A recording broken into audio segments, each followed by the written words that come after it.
En Tunisie, 8 personnes en relation directe avec l'exécution de l'attentat qui avait fait 38 morts dans un hôtel de Sousse ont été arrêtés. Une information confirmée ce jeudi par le gouvernement. Au Mali, 6 casques bleus burkinabés ont été tués dans une attaque dans le nord du pays. L'attaque revendiquée par AQMI est la plus meurtrière contre les forces de l'ONU depuis près de 9 mois. L'Afrique doit s'unir et coordonner ses actions face au terrorisme. C'est l'une des déclarations faites par le président français lors de l'étape béninoise de sa tournée en Afrique.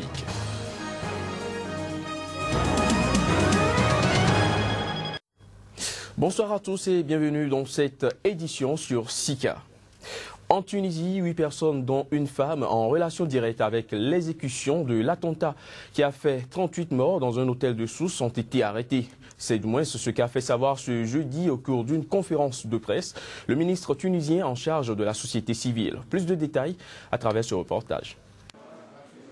Première arrestation après l'attentat perpétré contre des touristes dans un hôtel de Sousse. Cette arrestation, qui intervient moins d'une semaine après l'attaque, est le fruit d'une coopération sécuritaire entre la Tunisie et la Grande-Bretagne.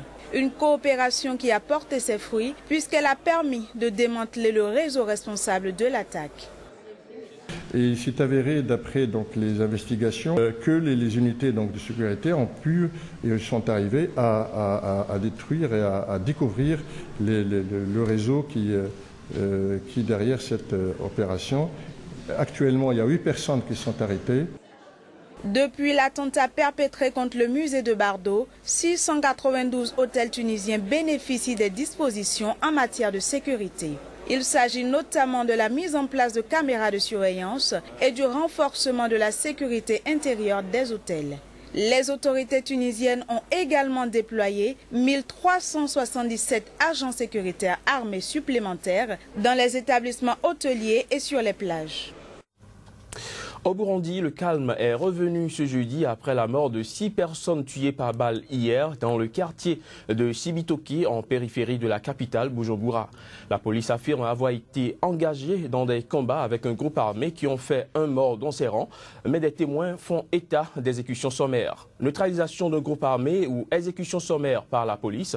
Les explications divergeaient hier alors que le pays célébrait le 53e anniversaire de son accession à l'indépendance. Ce nouvel incident vient un peu plus alourdir un climat déjà délétère au Burundi. Selon la police, l'incident a commencé mercredi matin par l'explosion d'une grenade lancée contre des policiers qui patrouillaient dans le quartier de Cibitoke, foyer des manifestations anti-troisième mandat du président Pierre Nkurunziza.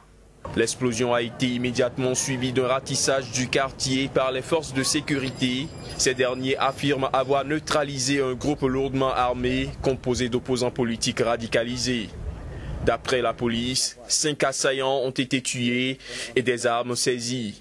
Ces éléments policiers ont été attaqués par des criminels armés qui ont tiré sur ces policiers. Et un policier est mort sur le champ. Et 2 policiers ont été blessés. Et les policiers ont riposté et 5 parmi les assaillants ont été tués. Et il y a aussi un véhicule qui a été endommagé. Et 7 parmi les assaillants ont été blessés, tandis que 4 ont été appréhendés par la police. Des témoins interrogés ont donné une toute autre version des faits, loin de la thèse du groupe armé. Ils affirment avoir vu 6 cadavres de civils jonchés sur le sol et non pas 5 comme l'indique la police. D'après les mêmes témoins, la police cherchait l'un des leaders des manifestations dans une maison du quartier et a demandé à ses occupants d'en sortir. Elle leur a ensuite tiré dessus alors qu'ils sortaient les bras en l'air. Ces incidents se déroulaient mercredi alors que le pays célébrait le 53e anniversaire de son indépendance. Le chef de l'État a assisté sous très haute protection à un défilé militaire et civil dans un stade de Bujumbura. En bref, à présent, le gouvernement burkinabé a affirmé ce jeudi qu'un complot d'éléments de la garde présidentielle contre le Premier ministre Isaac Zida avait bien été déjoué il y a quelques jours. Une thèse battue en brèche par plusieurs officiers du régiment controversé.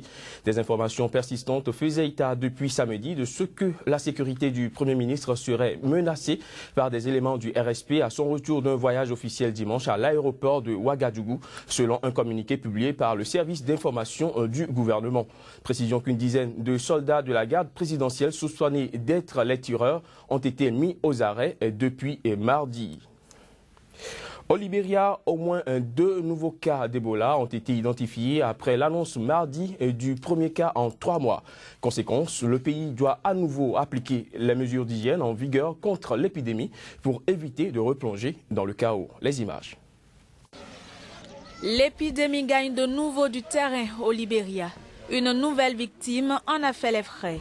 Ses proches sous le choc ont encore du mal à accepter que le virus Ebola soit à l'origine de son décès, affirmant qu'elle ne présentait pas les symptômes de l'épidémie. Lorsqu'il a commencé à être malade, il n'a jamais donné de signe qu'il était atteint d'Ebola. Moi, j'étais là. Il n'a jamais vomi. Il n'est jamais allé aux toilettes. Rien. Il n'avait que de la fièvre. Ce décès est le 2e cas enregistré au Libéria au cours de cette semaine.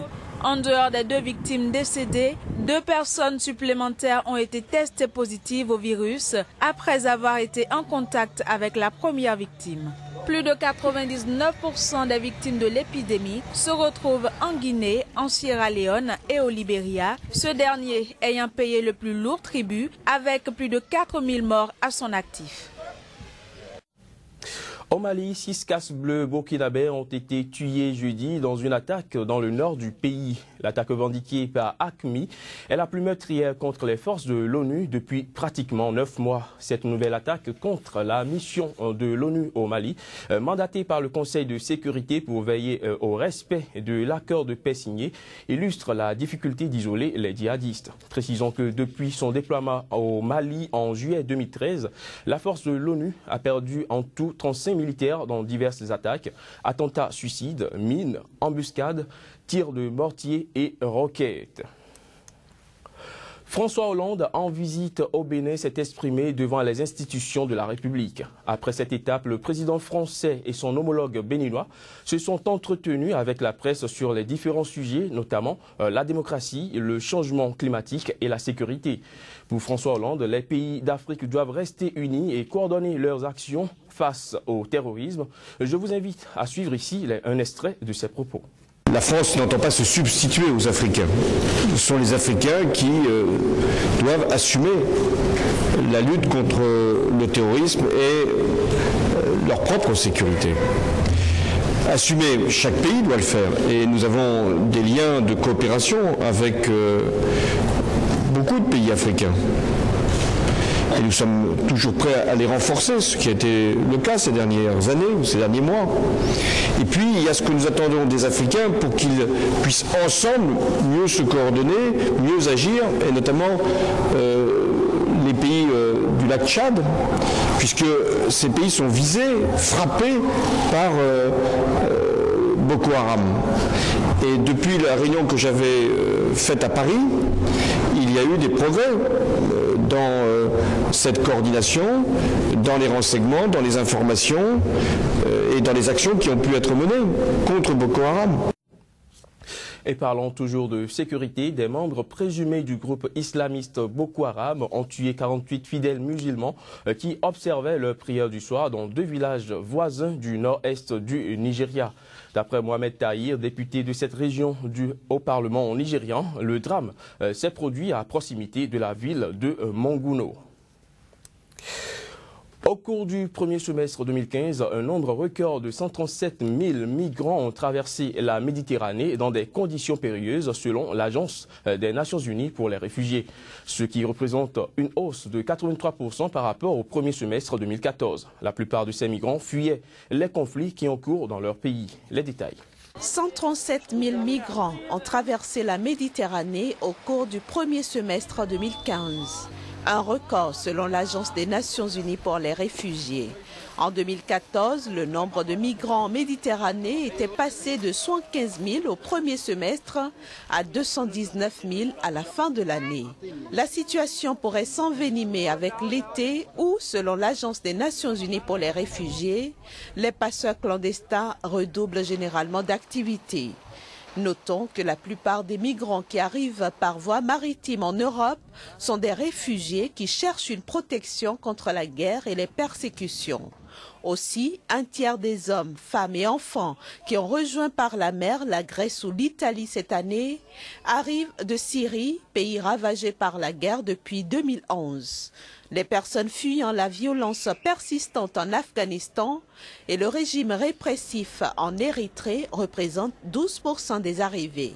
La Somalie, le Nigeria, l'Irak et le Soudan sont les autres principaux pays d'origine des migrants qui traversent la Méditerranée dans des conditions périlleuses. Au cours des 6 premiers mois de l'année 2015, le nombre de ceux qui ont trouvé la mort dans cette aventure s'est établi à 1867, dont 1308 pour le seul mois d'avril 2015. De nombreux Cubains ont salué l'annonce du rétablissement prochain des relations diplomatiques avec les États-Unis. La plupart estiment qu'il est plus que temps d'enterrer des derniers vestiges de la guerre froide. Les images. Après un demi-siècle d'isolement du régime communiste, le président américain Barack Obama a annoncé ce mercredi le rétablissement des relations diplomatiques avec Cuba, saluant un nouveau chapitre dans les relations entre les deux pays, séparés seulement par le détroit de Floride. More than 54 years ago. Il y a plus de 54 ans, au sommet de la guerre froide, les États-Unis ont fermé leur ambassade à La Havane. Aujourd'hui, je peux annoncer que les États-Unis ont formellement accepté de rétablir les relations diplomatiques avec Cuba et de rouvrir les ambassades dans nos pays respectifs. En annonçant cette étape historique, Barack Obama consolide, à 18 mois de son départ de la Maison-Blanche, une des initiatives majeures de sa politique étrangère. Le secrétaire d'État John Kerry se rendra au cours de l'été à La Havane pour la réouverture de l'ambassade américaine. C'est un événement extrêmement important parce que nous l'attendions. C'est une réunification de gouvernement et de peuple dont nous avions très besoin et nous pensons qu'à partir de maintenant, les choses doivent s'améliorer. Le 44e président des États-Unis a demandé au Congrès de lever l'embargo imposé à Cuba par John Fitzgerald Kennedy en 1962. Les deux chambres du Congrès étant contrôlées par les adversaires républicains de Barack Obama, le processus législatif s'annonce lent et semé d'embûches. Je ne suis pas d'accord, mais je le serais si le pays était libre, sans le régime des Castro, un pays où les libertés civiles seraient garanties et où il n'y aurait pas de prisonniers politiques. Depuis 50 ans, des centaines de milliers de Cubains ont émigré aux États-Unis. Si les émigrés politiques des débuts de la Révolution restent farouchement opposés à tout rapprochement avec le régime de La Havane, les immigrés plus récents ont de leur côté conservé de solides entaches dans l'île et ont accueilli beaucoup plus favorablement l'annonce d'un dégel. Fin de cette édition, merci de nous avoir suivis.